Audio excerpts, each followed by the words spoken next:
तो सबसे पहले बताओ, अनुभव में तो ये आता है कि मैंने जब से बाबा को पाया और जब से बाबा को जाना तो एक जीवन में बहुत बड़ा परिवर्तन आया।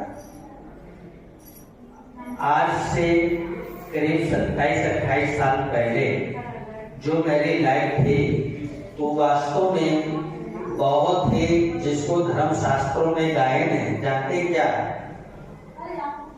आजादी का नाम सुना है आपने? सुना है?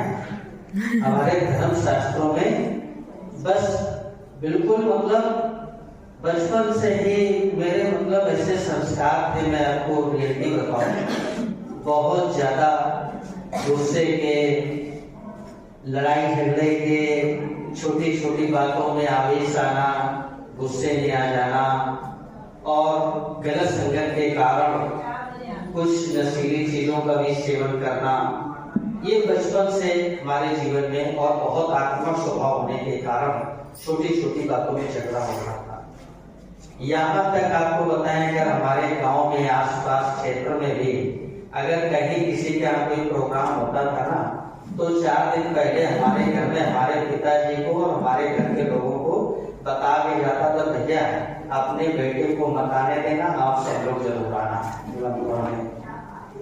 मतलब आप समझ लीजिए कि मेरी कंडीशन बहुत ज्यादा मतलब विक्षिप्त जिसको कहते हैं, और बस यही सब कुछ चलता था। ऐसे जीवन, ये 27 साल पुराना हमारा जो जीवन था, तो मैं समझता हूँ कि अगर इस ज्ञान में आकर के मैं बदल सकता हूँ। कोई जब कहता है कि मेरा बेटा बहुत खराब है, मेरा बेटा ऐसा है, मेरा पति ऐसा है, तो मैं कहता हूँ बहुत अच्छा है, क्योंकि मैं जब इतना बिगड़ करके भी अगर इतना सुधर सकता हूँ तो हर कोई सुधर सकता है।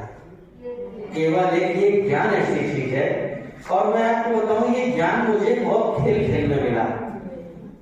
शुरुआत की बात मैं थोड़ा सा बताता हूँ आपको। बहुत डीपली मुझे ये जब ज्ञान मिला तो मैं मैच खेलने, क्रिकेट खेलने के लिए मैदान में जाता था। लड़कपन था, 17-18 साल की उम्र रही होगी उस समय।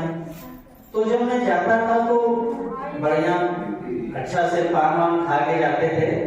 अब क्रिकेट खेलते थे तो वहां बहन जी ऐसे आती थी, तो एक सफेद कपड़े पहन करके वो सत्संग करती थी उसी मंदिर में। तो ऐसे आप सबकी तरह 15-20 माताएं बैठती थी।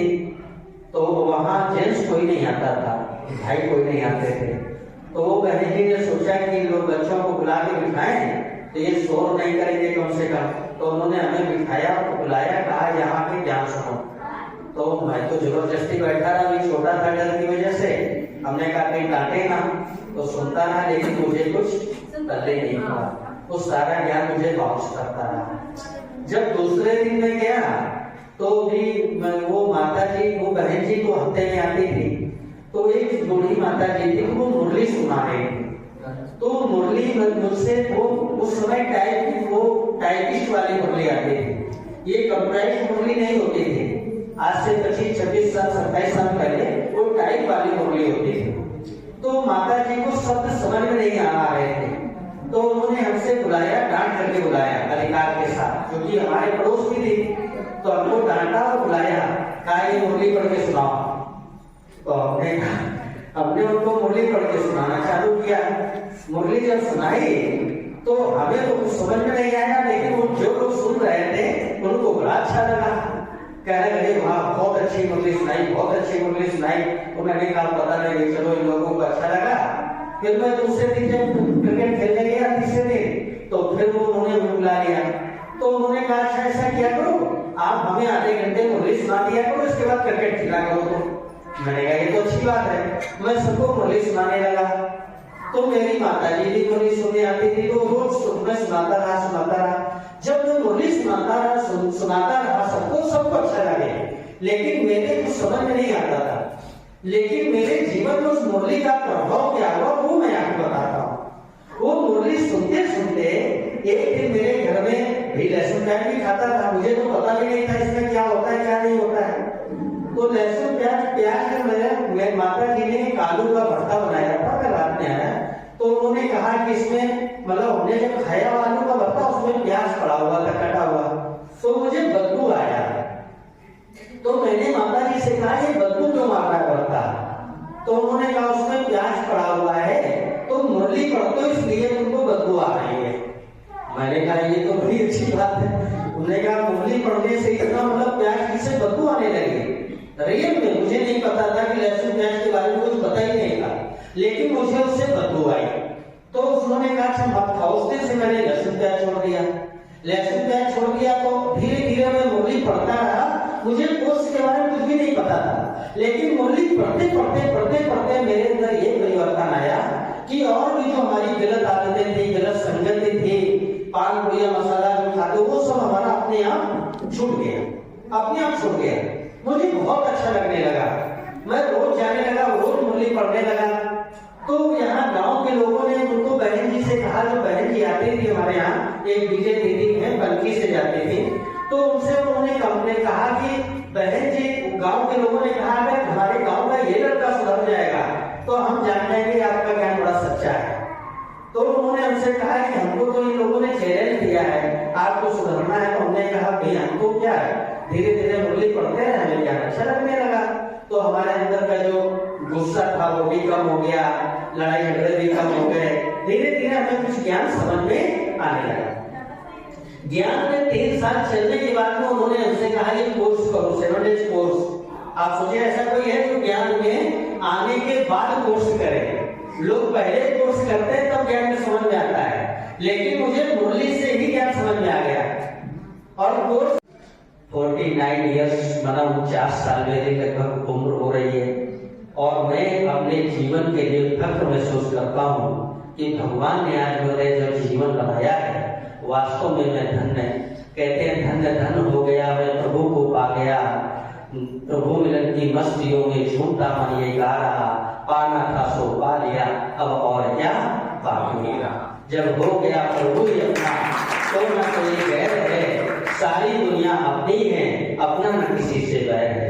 आज वो है कि आज कोई अगर दो गाली भी दे, कोई अगर अपमान भी करे, कोई विरोध भी करे, मैं नहीं समझता हूं कि इस दुनिया में मेरा कोई शत्रु नहीं। मेरा जो विश्वास है, मैं किसी को अपना शत्रु नहीं मानता हूं, और मेरा ये विश्वास है कि मुझे भी कोई अपना शत्रु नहीं मानता है। आज मैं सारी दुनिया के लिए, विश्व कल्याण के कार्य के लिए बाबा को जीवन दिया है, और मैं समझता हूँ कि आज जो हमारे अंग संग के जो हमारे साथी थे, जो लोग थे, इस ज्ञान में बहुत लोग आए और चले, और जीवन में बहुत सारे उतार चढ़ाव आए। लेकिन एक बात मैं आप सबको बताना चाहता हूँ कि ये ज्ञान बड़ा सच्चा है। ज्ञान बड़ा सच्चा है। कहते हैं सच्चे दिल पर साहब रच, कहते हैं दिल साफ मुराद हासिल। लोग रामायण में या भक्ति में गाते हैं, जो इच्छा करियो मनमानी, प्रभु कृपा बिन दुर्लभ नाही। अगर आप वास्तव में दुनिया में सिर्फ लोग गाते हैं, लेकिन यहाँ हम प्रैक्टिकल उसका कर रहे हैं कि जो हम संकल्प करते हैं ये प्रैक्टिकल है। अच्छा बुरा कोई भी संकल्प करे, लेकिन मैं बुरा संकल्प इसलिए नहीं करता हूं क्योंकि उस बुरे संकल्प का परिणाम हमें ही भोगना पड़ेगा। ठीक है ना? आज मैं जो संकल्प करूं, मैं अगर सोच लूं कि ये होना चाहिए और ये मुझे करना है, वो होता है। इतना बाबा के संकल्प, इस समय बाबा ने कहा कि संकल्पों की दुनिया चल रही है। संकल्पों से आप अपनी दुनिया बना सकते हैं, संकल्पों से आप अपनी दुनिया को रच सकते हैं। आप अपने जीवन को देखिए और महसूस करिए आप अपने जीवन को कैसा बनाना चाहते हैं, और आप एक टारगेट दीजिए अपने जीवन को, कितने दिन में बनाना चाहते हैं और कैसा जीवन बनाना चाहते हैं। मैं विद्यार्थियों से भी ये बात कहता हूँ, जो बच्चे पढ़ रहे हैं, कुछ जीवन में क्या बनना चाहते हैं, तो एक टारगेट दें अपने जीवन को, एक लक्ष्य लें और संकल्प दें, और संकल्पों के अनुरूप जब आप कार्य करेंगे और अपने संकल्पों को दृढ़ करेंगे, क्योंकि संकल्प आपके दृढ़ होने चाहिए। जब संकल्प दृढ़ होंगे और आपकी इच्छा शक्ति बहुत मजबूत होगी, और आपका मन और आपका दिल सच्चा होगा, मन स्वच्छ होगा, आप जो संकल्प करोगे मैं गारंटी करता हूं वो संकल्प पूरे होंगे। आपके अपना विश्वास। बीमारियां क्या है? बीमारियां हमारे मन की उपज है।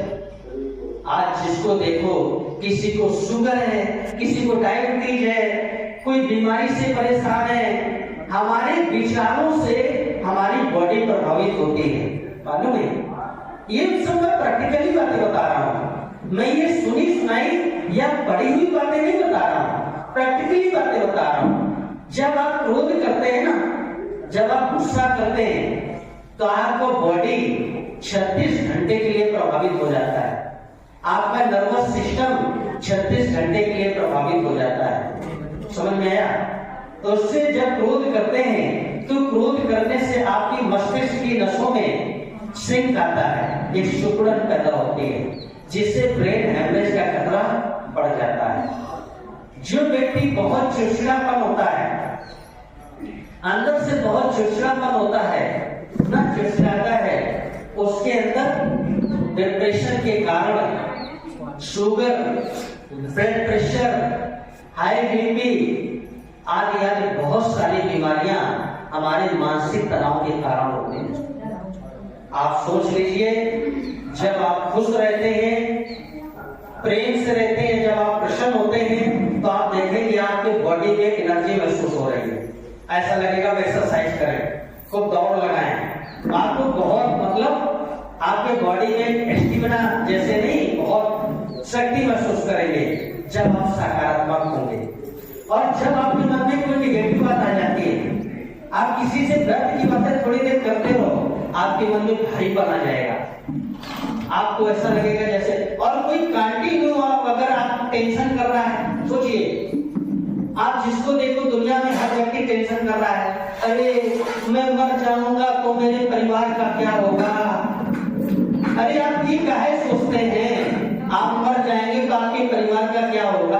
आप ये सोचिए, आप मर जाएंगे तो आपका क्या होगा? परिवार का कुछ नहीं होगा, परिवार मस्त है। आप नौकरी कर रहे हैं तो परिवार वालों को पेंशन मिल जाएगा, पैसा मिल जाएगा, प्रॉपर्टी मिल जाएगी, किसी को कोई फर्क पड़ने वाला नहीं है। आप भूल जाओ तो किसी को कोई फर्क पड़ने वाला है, ठीक है ना? वास्तव में फर्क किसको पड़ेगा? आपको। ये सोचो कि आपने क्या कमाया, आप क्या ले जाएंगे? आपने क्या कमाया जीवन में? क्या कमाई नहीं करके गया इस जीवन से? तो सबसे बड़ी चीज क्या है कि हमारी कमाई क्या है? ये बजट है जो आप क्या कमा कर ले जा रहे हैं, ठीक है ना? हमने जीवन में जो भी पाया, हमको यहाँ पर अपने जीवन को परिवर्तित करके जाना है।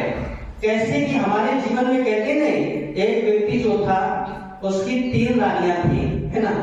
व्यक्ति के जीवन में 3 रानियां थी, तो एक रानी उसके साथ में कहते हैं 24 घंटे रहती थी, जो कहती थी आप जैसा कहोगे हम आपके साथ चलने के लिए तैयार हैं। दूसरी रानी होती थी जो कभी कभी उनके साथ मतलब 8-10 घंटे समय देती थी। तीसरी रानी होती थी जो कभी राजा उनको समय कभी 2-4 महीने में देता था।